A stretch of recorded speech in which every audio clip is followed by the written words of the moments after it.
Post-match chat with chaps for that Millwall podcast where it finished at the Coventry Building Society Arena.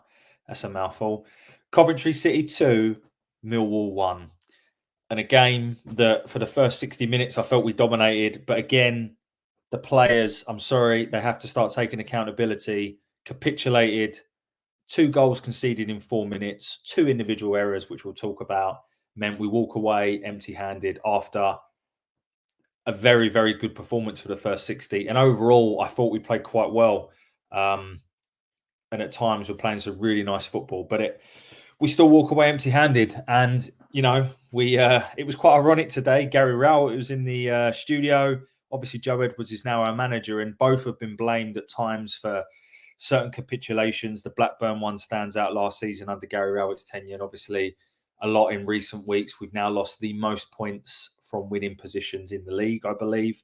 And both managers have been blamed, and I think the players now need to start taking accountability. It is clear that there is no bottle in this club from a player's perspective.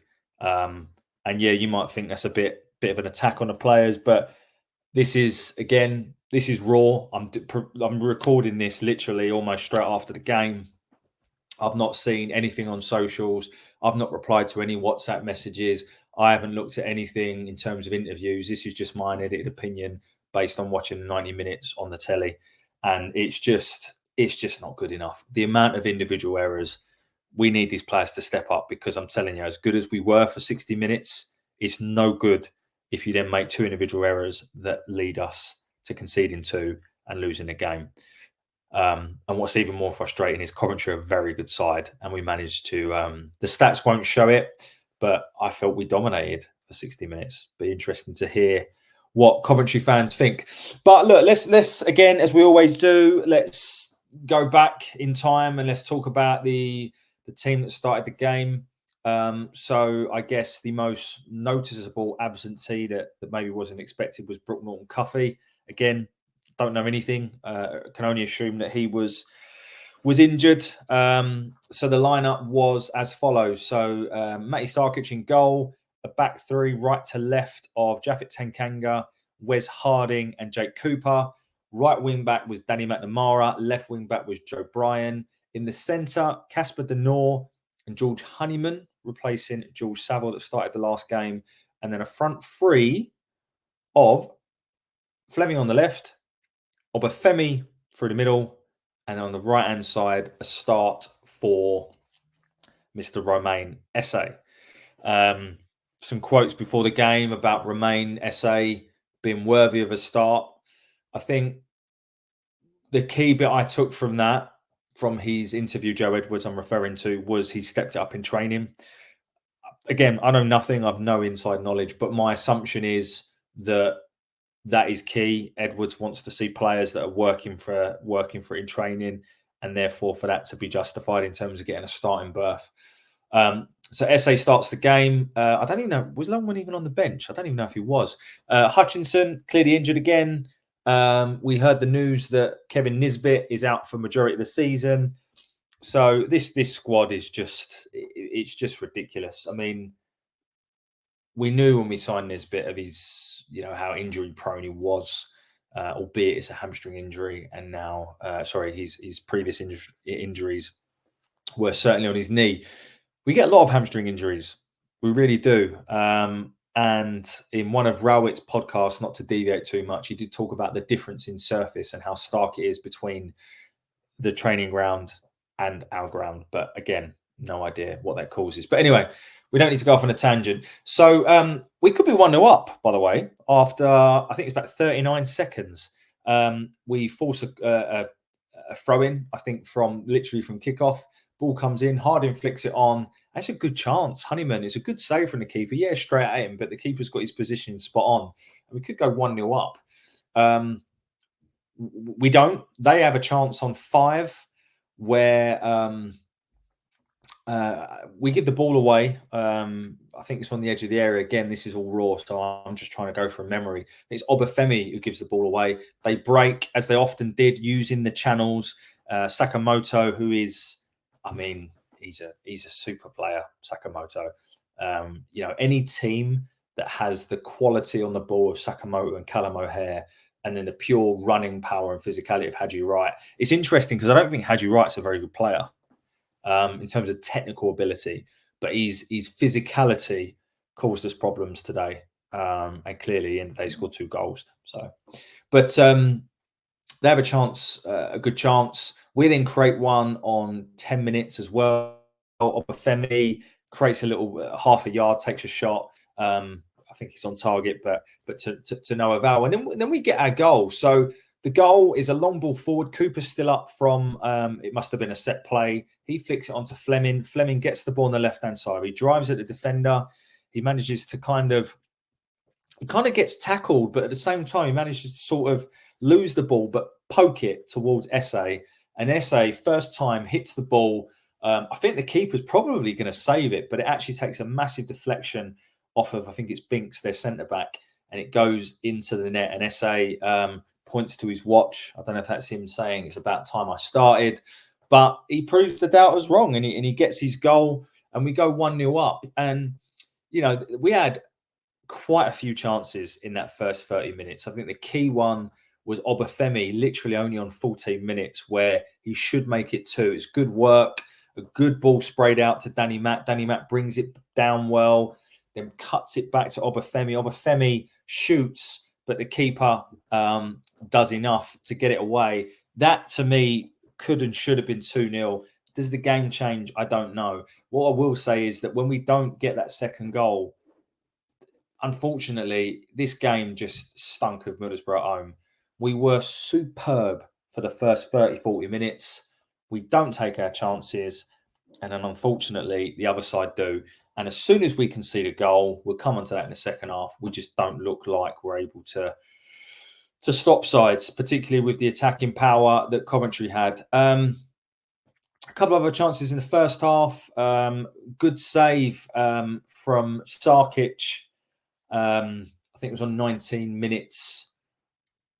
Another good save from Sarkic. I think he also made a good save on 5 that I mentioned. But they had a couple of good chances, and Sakamoto in particular, whether he was drifting inside where he had the opportunity that then Sarkic saved, that then ricocheted onto Haji Wright, and Haji Wright actually hit the post twice with Tanganga clearing it off the line. Sakamoto was causing us all sorts of problems, I felt, in that first half. And, you know, let's make no mistake about it. Coventry have invested a lot of money. I think they've even overspent from what they received for Victor Gyökeres last summer, you know, with Haji Wright, Van Uyck at right back. I don't know how much the new signing Victor Torp cost, but he looked like a really good player in the centre of the park. Obviously, Sakamoto, who I don't think they actually spent a lot of money on him. Ellis Sims sitting on the bench, £8 million striker. Like, it's just, again, this is what we're up against. And Coventry City, you know, they've always played good football under Mark Robins. And, you know, with the victory today, they go back into the top 6, and they probably are one of the best 6 sides in the league. But that's what's so frustrating, because I felt we were the better side for an hour against one of the best 6 sides in the league, which to me shows that we can do it. But half-time comes and we're 1-0 up. We remain at 1-0 up. Again, Coventry had a few good chances towards the end of the half. I remember Casey Palmer having a good chance and Harding doing well. But we go in at half-time 1-0 up, and you always know that Coventry are not going to come out and play that same way in the second half. You know, they're going to come out and they're going to go at us. And the majority of the chances in the second half fell to Coventry. But in reality, and I'd love to see the XG, because I don't really recall them making any real clear-cut opportunities in the second half. Victor Torp had a couple of chances, one that was deflected over the bar after they scored their 2 goals, and also one just before. Sarkic always looked a little bit shaky. He comes for every cross or corner, but either flaps at it or you know, he got a few of them. And I think in the commentators said how brave he was for coming all of these. But I don't know. He doesn't give me much confidence, Sarkic, and we were to learn a little bit more later as to why. But they get their goal. In actual fact, before they get their goal, on the 60-minute mark, we make a couple of subs. They've also brought on Ellis Sims as well to kind of go two up front. They kept Haji Wright on. But the subs that we made, the first subs were Michael Obafemi coming off for Tom Bradshaw, and then Duncan Watmore also coming on for, who did he come on for? He came on for Romain Esse, who was booked in the first half. So those subs made sense to me. I felt that Obafemi was probably, he played 45 last game, 60 this, kind of makes sense. And then Esse on a booking, Watmore's going to give you that kind of effort and tracking back. So those subs made sense to me. And again, Coventry had a lot of sort of territory, but I felt we defended our box quite well. I felt that Harding, Cooper, and Tanganga were all kind of throwing their bodies at the line. I thought that over the 90 minutes, I thought Denor and Honeyman played well again, sort of throwing their bodies on the line. I have to say, my man of the match, I don't know why we took him off. I can only assume he was blowing or was injured, was George Honeyman. I thought George Honeyman was outstanding for the time he was on the pitch.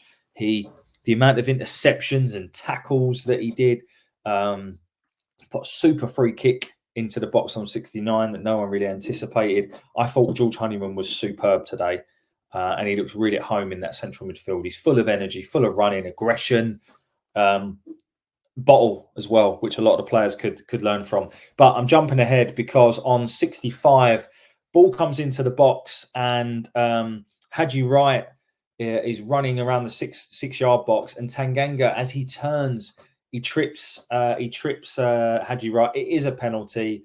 It's a stupid foul to give away Tanganga, who before that had played very well and dealt with Haji Wright.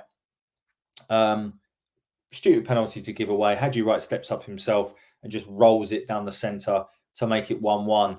And then it's a case of, as I say, up to that point, they haven't really threatened us that much. And it's like, okay, well, how's your bottle?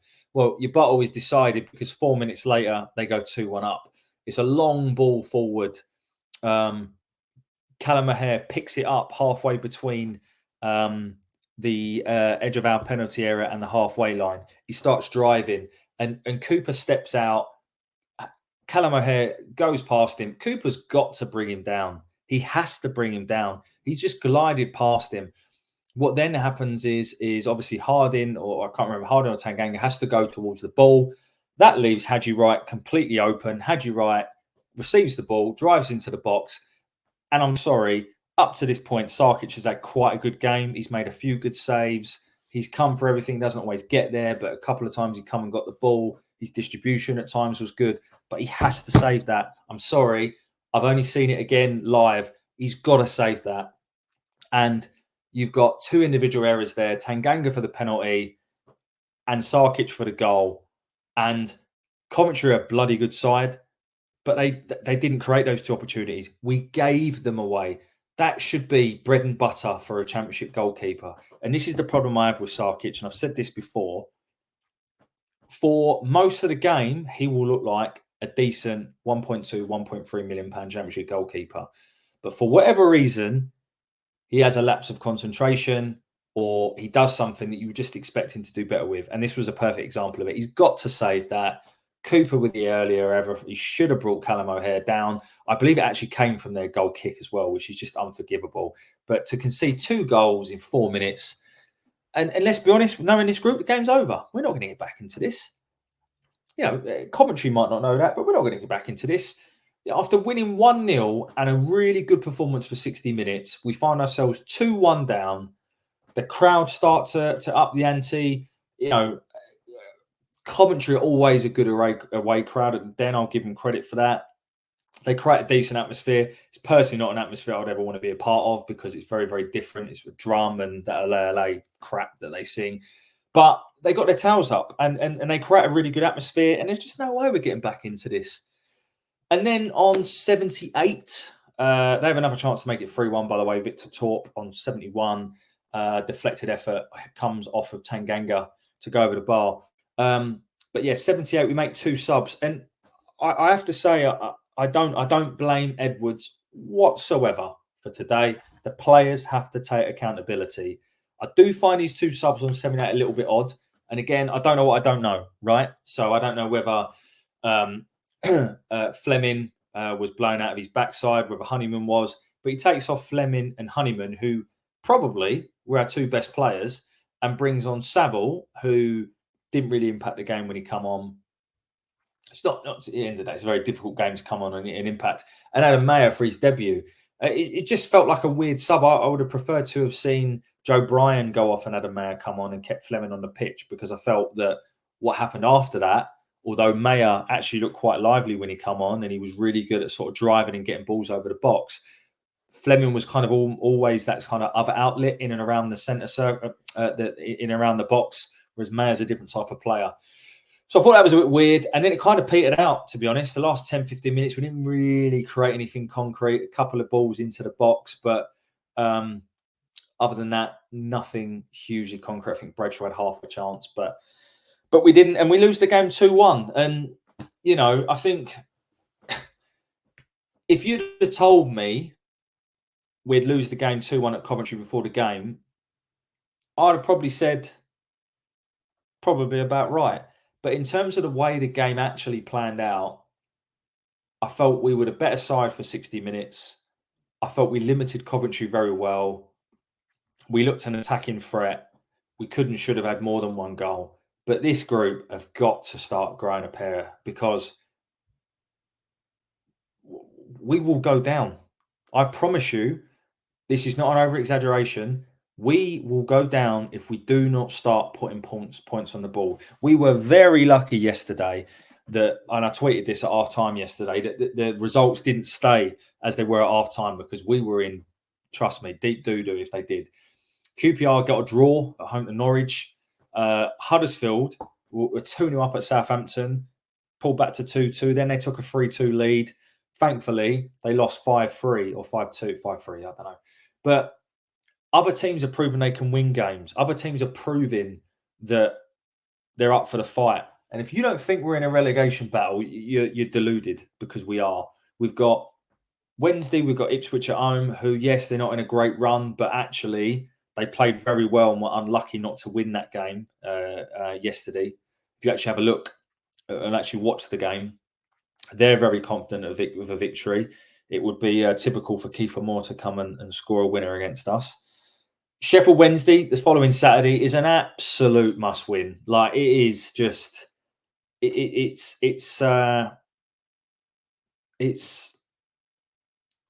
getting tight down there. I think we're now 4 points and 3 goal difference ahead of QPR, but they're proving they can score goals. They beat us. So, look, I don't know why we're surprised about this group not having bottle, considering what happened against Blackburn last season, but it's just not good enough. And I refuse to blame Edwards for today. I felt he set us up well. I felt the first 45, 60 minutes we were very good. The first 30 minutes we were bloody brilliant, if I do say so myself. And any Coventry fans, I would love to hear your perspective on this. You know, do you see a side that is different to the sides you played before? First question. Do you see a side that actually, for the first 45, 60 minutes, you know, in all honesty, were probably better than you? But as soon as you scored, there was only one outcome. And if we know that, I'm sure the opposition do. And this is a frustrating thing. So I really would welcome Coventry fans to give us their perspective. I know there's quite a few Coventry fans that listen to the podcast. So yeah, we've got to pick up a minimum of 4 points from our next 2 games. Absolute minimum, because it is getting desperate. Positives from today. Honeyman, man of the match for me by a mile. Another positive would be I thought Denor played quite well and coming through 90 minutes.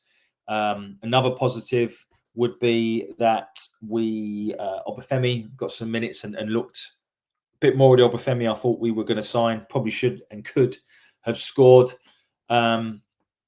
And then I think the other positive would be that Ryan Leonard was back on the bench as an unused substitute. I think it's fair to say Adam Mayer was a bit of a positive. He come on, he looked direct.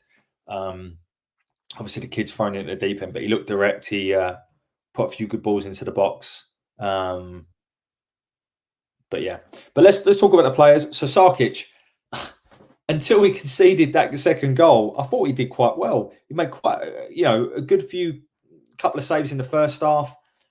I don't know if it's a confidence thing, again, for him as well as the rest of the club, rest of the players. I don't know, but he did quite well, but he's got to do better with that second goal. I'm sorry, with a better goalkeeper, that doesn't happen. It doesn't, and it's just, I don't know. He's certainly a player that has made his fair few share of errors. Let's leave it at that, and he's starting to cost us points, and more points than I think he's saving us. The back three,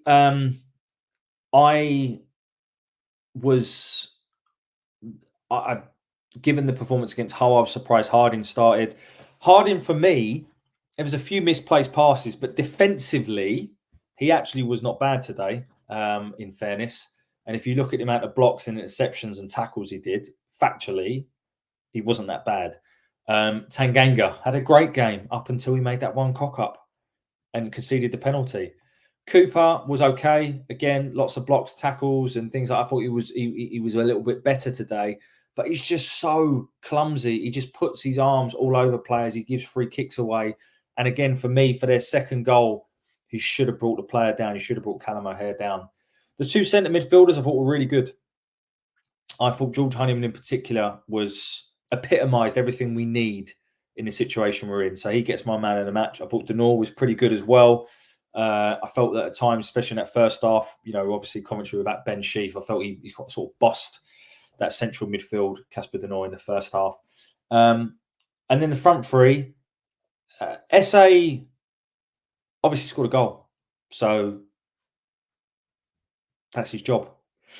But he was okay, blew hot and cold in that first half. There's some bits he did where he took players on and stuff like that. I thought he was good, and I think he warrants another start, Romain SA, and obviously delighted for him to get his goal. I felt Obafemi looked sharp, created quite a few opportunities. I think he probably had 2 or 3 shots on goal, and he probably would have felt particularly that chance on 14 where he should have made it 2-0 and the game could have been completely different. But I liked what I saw, obviously, on the fact he misses those chances, and unfortunately, when he makes a mistake, he doesn't go as punished as some of the players at the back. And then I thought Zian Fleming has kept his kind of performance levels up for the last few games. He's one of our best players. You could tell he's working very hard for the team. In theory, created our goal.